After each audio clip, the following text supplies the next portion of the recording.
The road back to the birthplace of coffee isn't easy.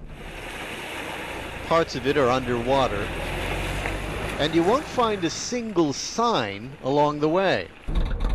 But you can't miss the giant billboard when you get to the town of Bonga and the enormous coffee pot.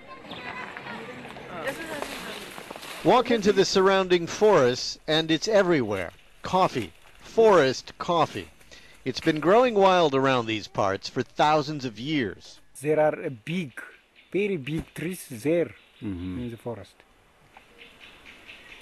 Local legend has it that goats were the first ones to get a kick out of coffee. Over 1,000 years ago, it's said, a young shepherd boy named Kaldi noticed that his goats were behaving strangely after eating cherries from some of the trees in the forest. Coffee trees. The rest, as they say, is history. It is consumed by millions, and the people in Little Bonga town are quite proud of that. Soon they'll even have a new museum to showcase their fame. It is very important for the country and the world, he says. I am proud it originated here. Misrat Haile runs the local coffee shop. It is my life, she says. I am very happy a museum is being built to promote our market and that this is the home of coffee.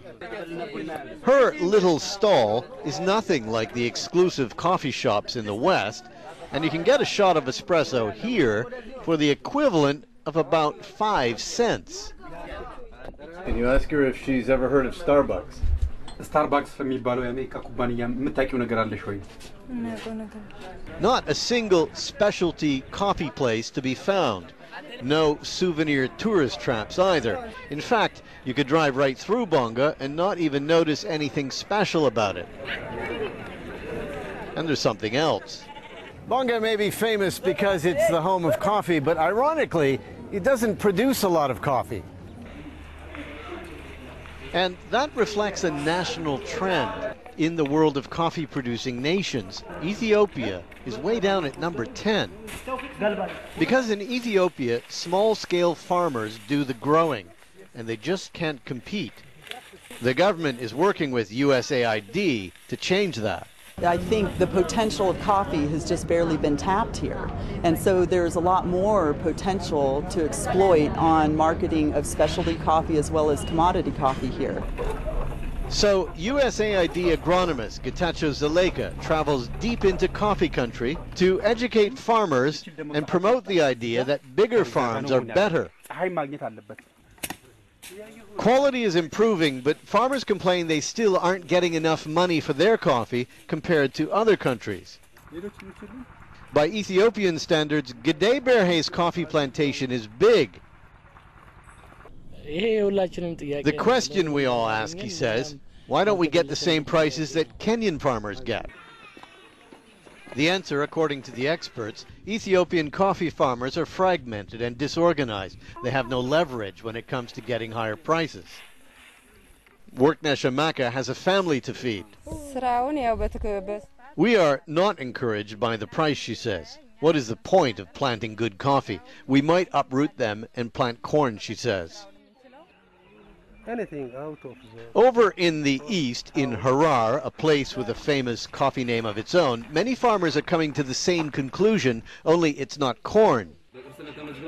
It's kat, a mild narcotic. It is highly addictive and popular in Ethiopia and in many other countries in the region. It grows very well here. The kat markets are everywhere. As you can see, it's a busy place. Difficult to say exactly how much money is exchanged here every day, but it's roughly in the thousands of dollars, and that's the problem. Here in Ethiopia, it's much easier for farmers to make money growing kat rather than coffee. Isak Abele has been growing coffee in Harar for 20 years. It's not so good nowadays, he says. The return is bad. Most people are turning to kat. Half of what he grows now is kat.